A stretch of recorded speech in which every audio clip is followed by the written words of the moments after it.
தனுசு ராசியை பொறுத்த வரைக்கும் உங்களுக்கு பாத்தீங்கன்னா குரு பார்வை 11ஆம் இடத்தை பாக்குறது. அப்ப தொழில் ரீதியா நீங்க பண்ணக்கூடிய முயற்சிகளுக்கு அதுக்கேற்ற லாபமும் உங்களுடைய தொழில் வளர்ச்சிக்கான முன்னேற்றமும் பணமும் லாபமும் கிடைக்கும்.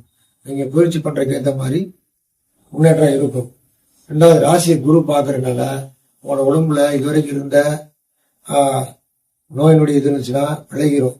உடம்புல இப்பதான் ஒரு புது தெம்பு வரும், புது பொலிவு ஏற்படும், ஆரோக்கியம் மேம்படும்.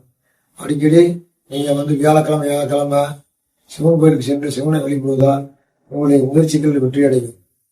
தனுசு ராசியா இருக்கனால நம்ம ஏண்டா மனுஷனா பிறந்தோம், நம்ம பிறந்தே சாதிக்கிறதுக்கு தான் அப்படின்னு பல காலங்கள் கடந்து வந்துகிட்டே இருக்கிறீங்க. இதுவரைக்கும் ஒன்றும் நடக்கல, இனிமேலாவது ஏதாவது நடக்குமா அப்படி முயற்சி பண்றீங்க.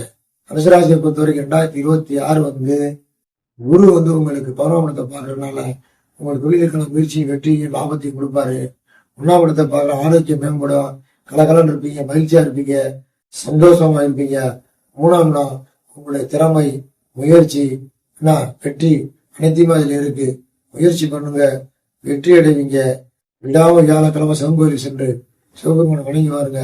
இதுவரைக்கும் வீடு வாகனம் சம்பந்தப்பட்ட முயற்சிகள் பண்ணியிருப்பீங்க, இனிமே அது நல்லபடியா நடக்கும். ஏன்னா 1ஆம் இடம் தனுசு பாக்கியம், அதை குரு பாக்குறாரு.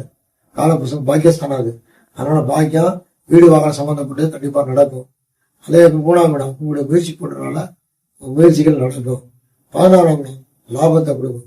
ஆக உங்களை முயற்சி அடைய அனைத்து வெற்றி அடைஞ்சு சந்தோஷமா மகிழ்ச்சிகரமா இருப்பீங்க என்பதில் ஐயமில்லை. எனவே முயற்சி பண்ணுங்க, வெற்றி அடைங்க. உங்களுடைய மதிப்பு மரியாதை உயரும். நீங்கள் பிறரை மதிப்பதால் நீங்களும் மதிக்கப்படுவீர்கள், உயர்த்தப்படுவீர்கள். வாழ்க வளமுடன். நன்றி, வணக்கம்.